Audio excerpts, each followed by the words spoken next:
Korma group, जो सोचता है वो करता है, आपके अपने सपनों का आशियाना। हैदराबाद के सांसद और एआईएमआईएम चीफ असदुद्दीन ओवैसी ने बिहार की सियासत में अब पूरी ताकत के साथ एंट्री मार ली है।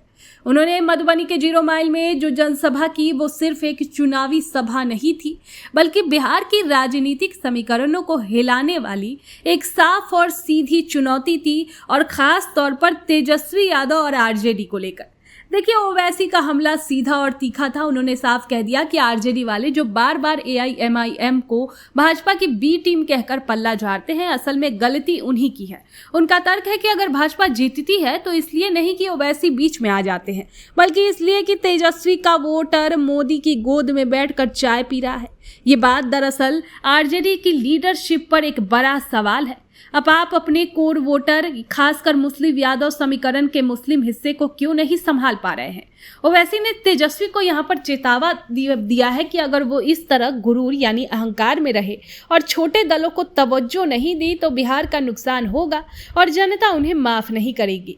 ये बात इसलिए कही गई क्योंकि आरजेडी ने उनके गठबंधन के ऑफर को ठुकरा दिया था। ओवैसी ने खुद बताया कि उन्होंने लालू और कांग्रेस को खत लिखकर 6 सीटों की मांग की है, और ये भी कहा है कि सत्ता मिलने पर उनके किसी विधायक को मंत्री भी ना बनाया जाए। बस भाजपा की कट्टरता से लड़ने के लिए एक मजबूत गठबंधन चाहिए। जब ये ऑफर ठुकरा दिया गया तो ओवैसी अब खुलकर मैदान में उतरता आरजेडी के लिए बड़ा सिरदर्द बन सकते हैं। ओवैसी की पूरी स्पीच का सबसे बड़ा सियासी मतलब मुस्लिम समाज को अपनी लीडरशिप खुद तैयार करने की उनकी अपील में छिपा है। उन्होंने कहा कि 70 साल बीत गए, अब ये बात समझ लेना चाहिए कि जब तक मुस्लिम समाज अपने नेता खड़ा नहीं करेगा तब तक उनके मसलों पर कोई बात नहीं करेगा।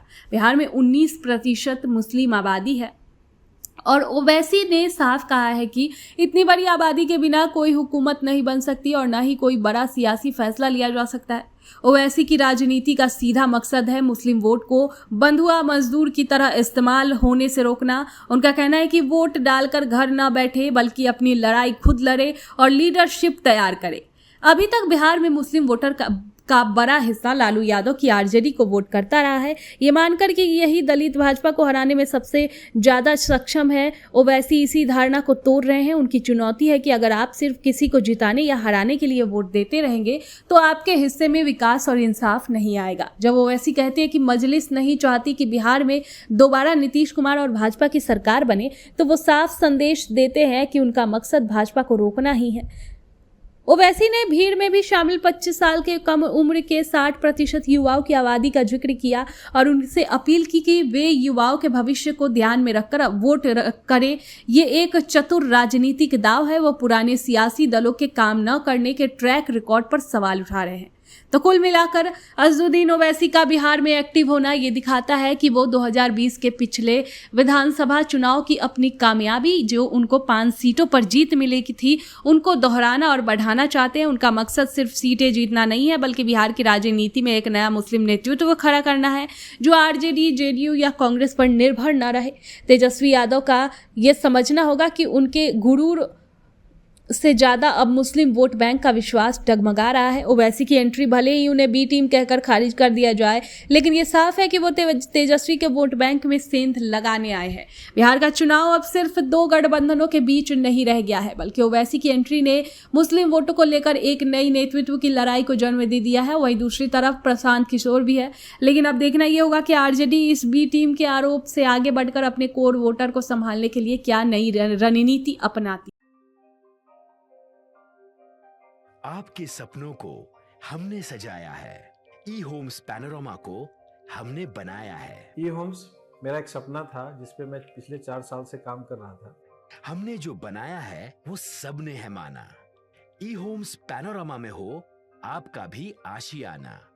और फाइनली हमने 2021 में इस प्रोजेक्ट को लॉन्च किया। बहुत लोग अप्रिशिएट कर रहे हैं कि पूर्णिया जैसे शहर में, बिहार के, एक तो बिहार की बात करें उसमें भी पूर्णिया जैसे छोटे जगह में इस तरह का लाइफस्टाइल देना, ये सुन के हम लोगों को बहुत अच्छा लगता है।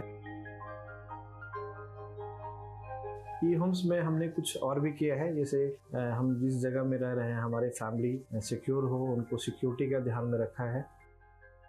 आपकी सुविधा और सुरक्षा आपके लिए खास है। ये आपका विश्वास है। इसमें आर्टिफिशियल इंटेलिजेंस का 7 लेयर सिक्योरिटी का हमने इस्तेमाल किया है। लस ग्रीन कैंपस को बनाया है। यदि हमारा बाउंड्री वाल है तो वो वर्टिकल गार्डन है।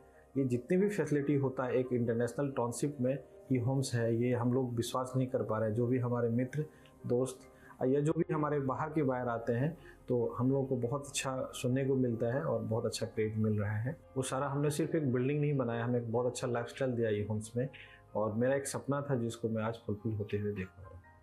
ये आपका आवास है। ई होम्स पैनोरमा में अब आपका निवास है। E homes Panorama, luxurious lifestyle redefined.